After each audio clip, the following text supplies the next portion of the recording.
Why, yes. Yes, I am. Anyway, this is JDogX211 coming at you with a very special Horizon Forbidden West playthrough. Well, actually, I guess it isn't a playthrough so much as it is a message to a fellow YouTuber. Anyway, a while back, I started watching a fellow by the name of ChiefPK. So, he is a huge otaku, a professional chef, cosplayer, and a few other things, but also a massive anime fan. And one thing he enjoys is making foods that he sees on his animes. I watched his whole Food War series, saw him make a an actual Gumu Gumu no Mi for his girlfriend, and a few other interesting experiments. So when I found out that there were actual cooks and recipes in the Horizon Forbidden West, I advised him if he might consider seeing what some of them are, and giving his 2 cents and maybe making a few.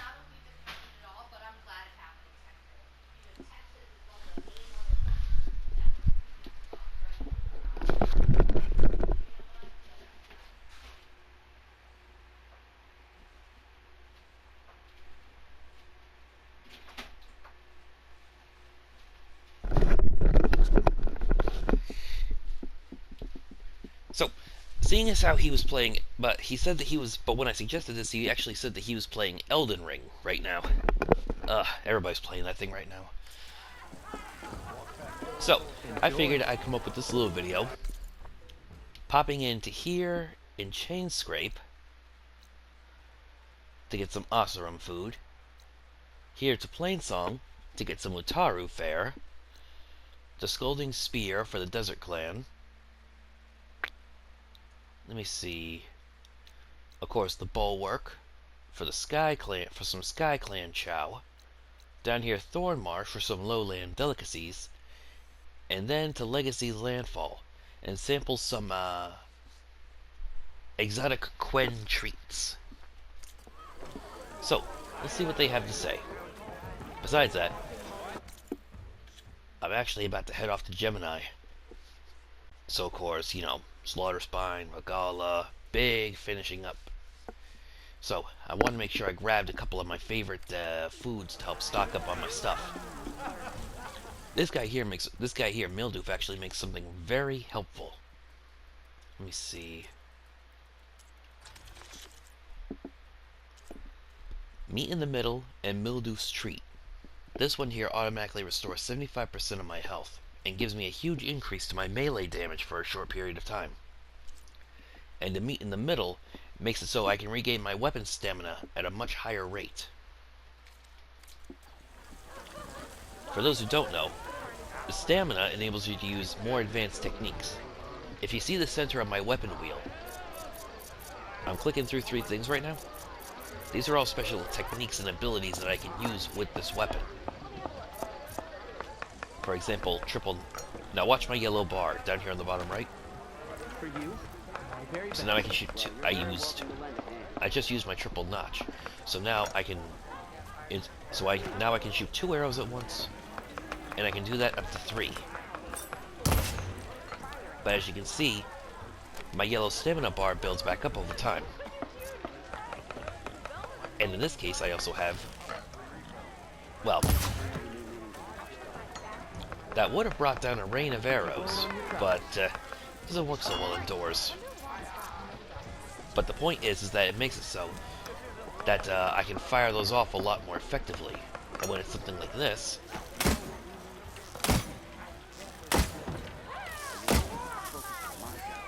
firing 3 shots at a time, you can just end up kind of going a little crazy with that without even realizing that you're using it.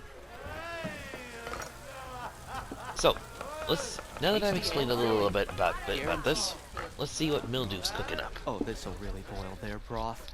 I'll add a sprinkle of chili to their desserts. How perverse.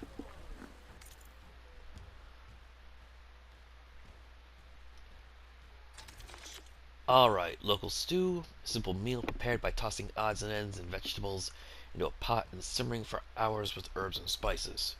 Pretty simple and standard fare, you can buy that literally anywhere. But then, you get some more specialized stuff. Now I'm just gonna go for a few. Now, obviously, this video would be like, half an hour to 45 minutes if I went and spoke through all of these. So I'm just gonna click for a few seconds on each one of these, and then click to the next one. So I'd highly recommend having your mouse button ready so you can start pausing them. So we have Bitter Brew Boar, Pot Stomp, Brew Battered Wedges, Forge Blackened Sirloin, and the two that I have, Meat in the Middle, and Mildew Street. Ignoring me again?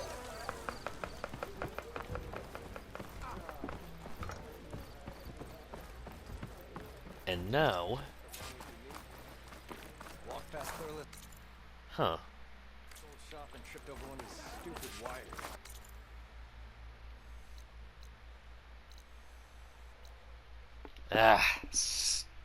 That's gonna be annoying if it keeps doing that. But I can't get to those until I have the flying mount. Now, off to Plainsong.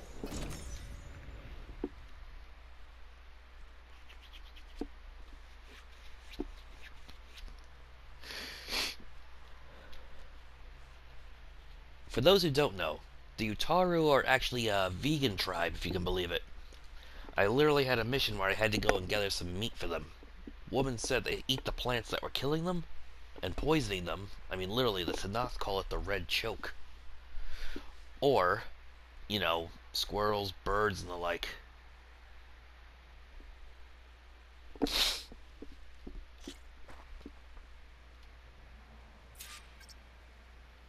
It's been And here we are. Just trying to remember... Why the heck?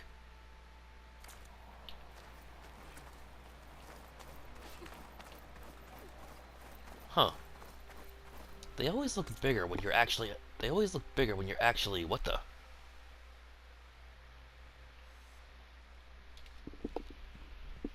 Can I actually reach that? Okay, but one thing at a time. I'm not here for resource gathering. I am here for cooks. an outlet.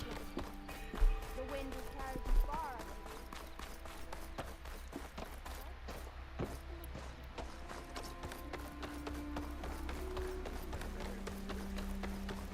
No, about that killer machine with the dark. Believe it or not, I actually saved this guy's life. He and his crew were actually in the middle of getting attacked by... Let me see... A sky drifter. Very mean. They got a few different attacks, including including shooting fiery projectiles and an ultrasonic scream that'll actually give you a case of vertigo. But by far the worst thing, let me see if I can get a better angle. There, is that enormous tail covered in knives that it swings like one part mace and one part axe.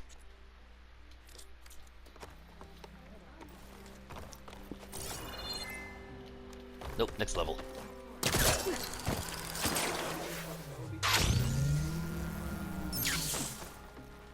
Here we are. Cook something for you, Aloy? Now that the land gods have returned to plowing the land, we've been busier than usual.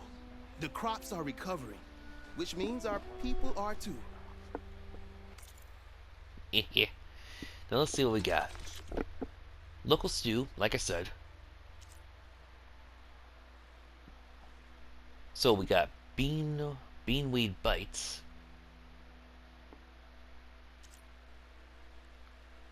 Old growth gruel. Blech. Might actually go and buy this one. Resonator build up faster. Sour fruit tart. Wheat slice salad. Land God's gift. And spicy beanweed morsels.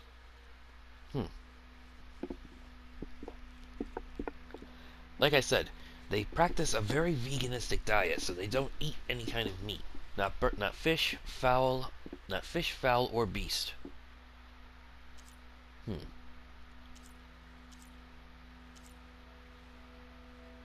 For 7.5 minutes.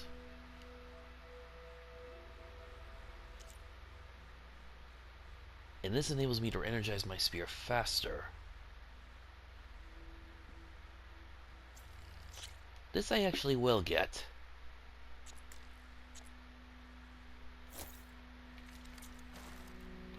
Before you go, the chorus mentioned that it was you and Zoe who healed the land gods. I don't think we can ever repay you. Seeing everyone getting a decent meal is good enough. May the land always bloom before you. Ah.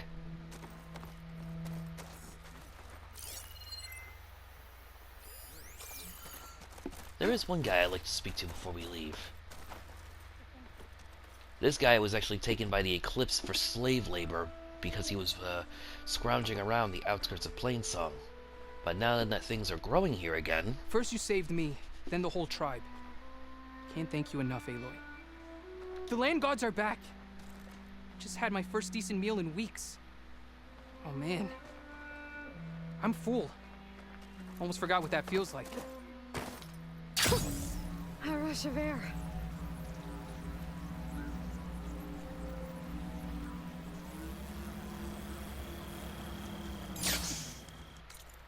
Alright. That was sweet. Now.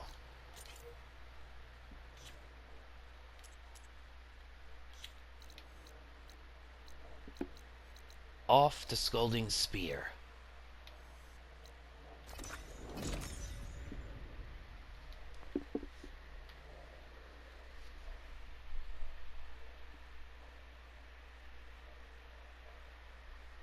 Now a little quick FYE. The Scalding Spear is the Tanakh, which are the clans that rule this area, are split into 3 different tribes. Lowland, that live in the coastal rainforest, the Desert, that obviously live in the desert, and the Sky Clan that live in the far northern mountainous terrain. Each one specializes in something else. The Lowland are experts at stealth and traps. The Sky Clan, with their mountainous fortresses, are good at defense. And the Desert Clan, well, extreme is the kindest word I can use that can be used to describe them. Just take a look at all the pointy stuff. Red, black, and yellow are their favorite colors. All their war paint, their hair designs, everything about them is extreme and excessive. Intense in flavor. So let's see what we got.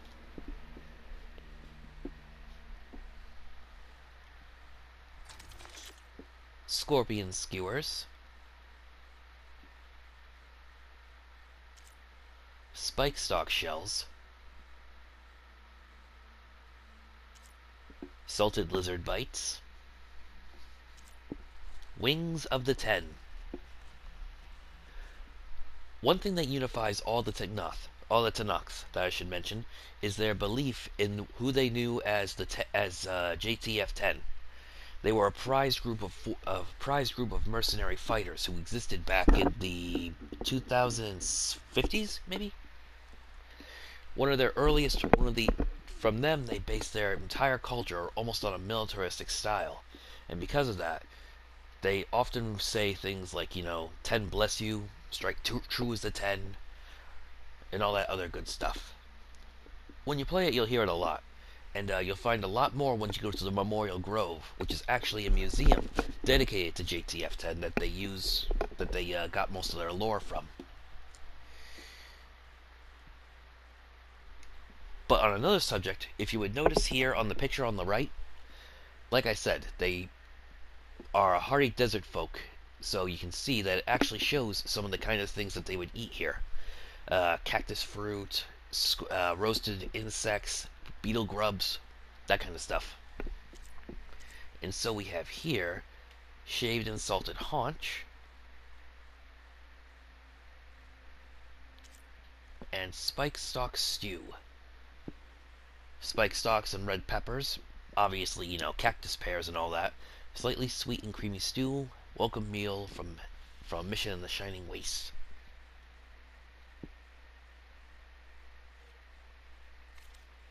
It is welcome here, Outlander. Alright. Now that we've had a trip to the desert, time to cool off. With a trip to the far north and the Bulwark.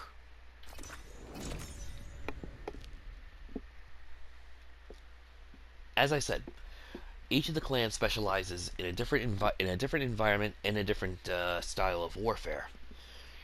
The Sky Clan builds their homes high in the mountains, and they use those natural fortifications to play a defensive and waiting game.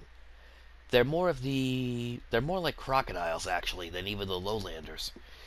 They're keen on, taking it, and then when the moment is right, delivering that exact precise strike. Although I can't say much for their commanding officer, Takote. Ah, what a brat. Come, trade. But the same way that the Desert Clan, everything they had was red, black, and yellow. Everything here is purple, blue, and white. But you can imagine, inside a natural fortress like this, why in the world would you bother to go and meet an enemy when you knew full well they couldn't reach you? Now, cook here. Oh, the famous Nora. Let's have a trade. Maybe. Let's see what you got to eat. So, local stew. Mountain caps. Sheer side mutton. Mountain trail bread.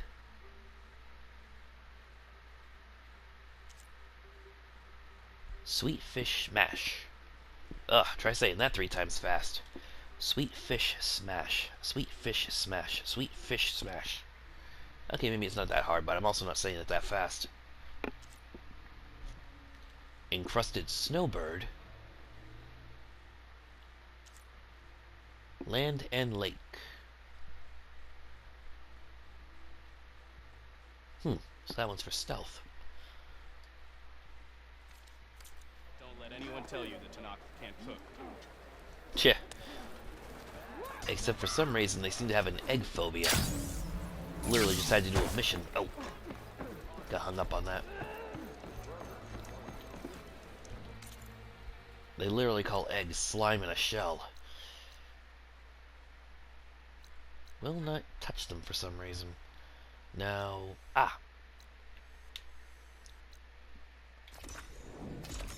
off to Thornmarsh and to meet with the Lowland clan.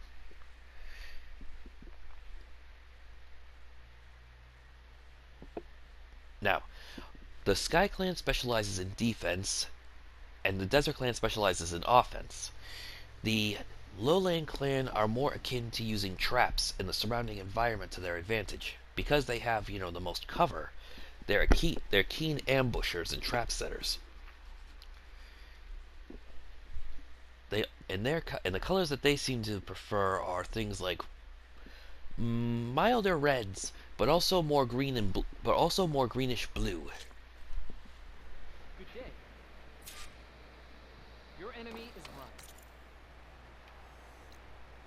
mine. Yep, that's her. The champion from the cool. Welcome. All right, now. You've earned our trust. And there.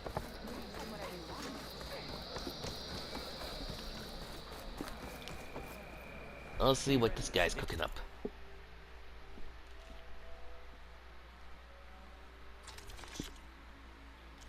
Let's see. Blood bread.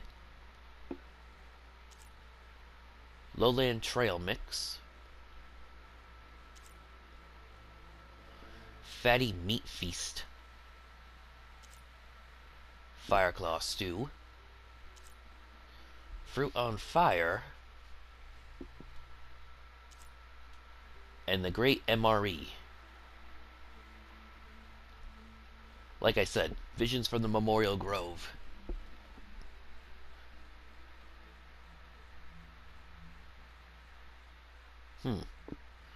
This hearty lowland soldier's meal consists of steamed shellfish and roasted bird wings packed in a small box with grains and greens. Huh, really is like an MRE. Just, not freeze-dried and all that. You walk by, you'll miss out on a good trade.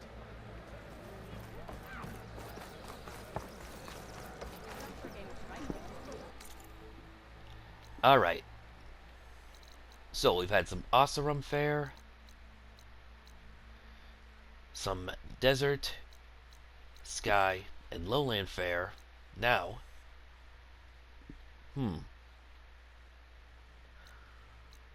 there might actually be one more I want to check, but we'll do that after we've visited the Quen at Legacy's Landfall.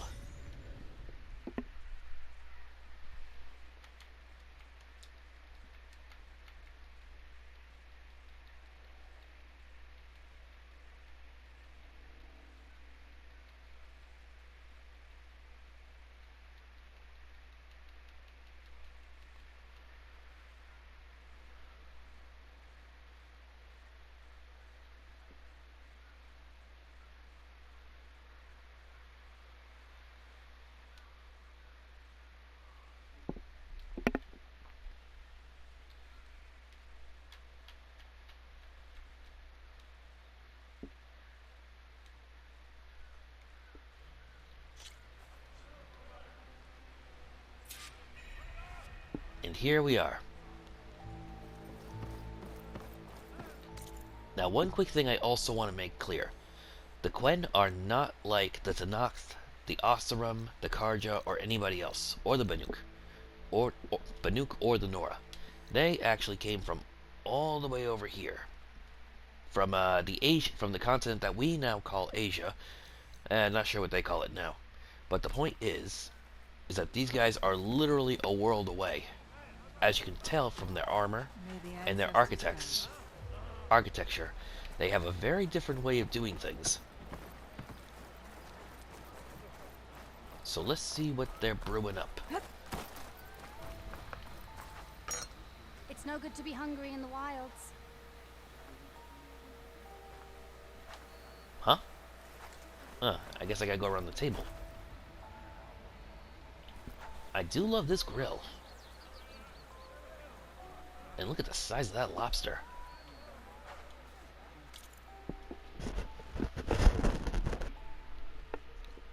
We got here crab hot pot, ruby sunrise, delta dumplings. Huh. By 3 levels for 7.5 minutes. 50-50. I might need to double check to see about my meat in the middle. If this does 3 levels instead of 2, I might have found something better. Sour catch.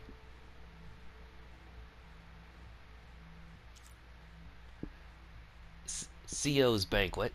Don't ask. He was a world-class asshole who died exactly how he deserved. And curd of the ancestors.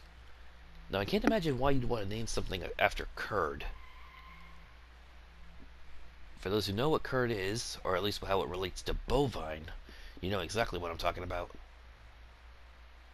Oh, bean curd. Okay, no, that makes sense.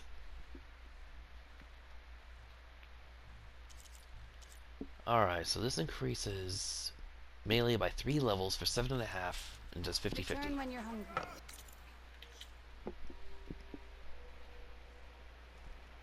Three levels, 7.5. Here, see, this restores 25% more health and stamina, but it doesn't. But this one increases my stats more.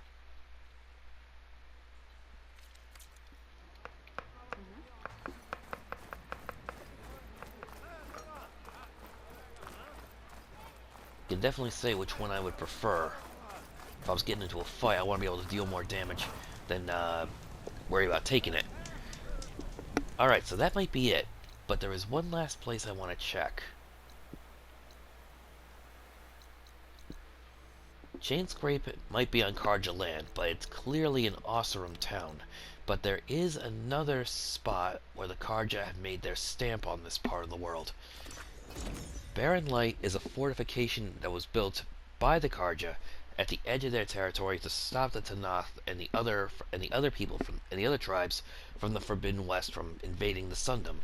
So I'm wondering if I might be overlooking it, but if there are some Karja treats here on the menu.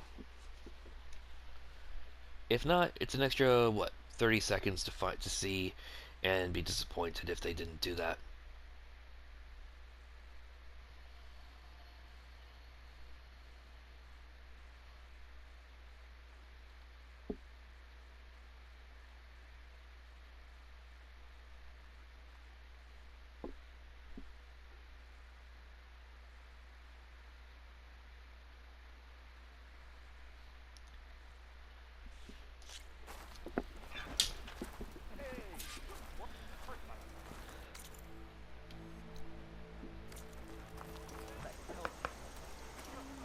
Friend from the Nora. Coming by. Oi, there. What? That is a big keg. Alright now. Anything you got?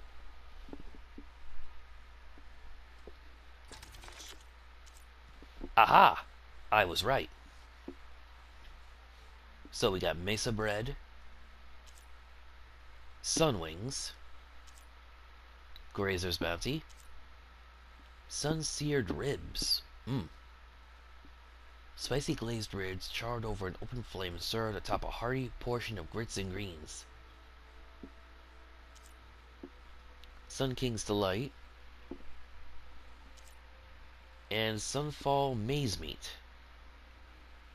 Karja dish, maize dough filled with a variety of meats, vegetables, and spices, and occasionally fruit, steamed in a maize husk. Sounds a bit like a dumpling. Well, big dumpling then. I've seen this how they cook it in like the Philippines. They wrap something in a banana leaf, and then as the leaf the leaf actually naturally steams it as it's over the pot or over the fire. But there you go. That is all the food to be found in the Forbidden West. So, hope my man Chef PK Got boards ready. appreciates and possibly even makes some of these, or at least gives his 2 cents. So, until next time, this is JDogX211 signing off.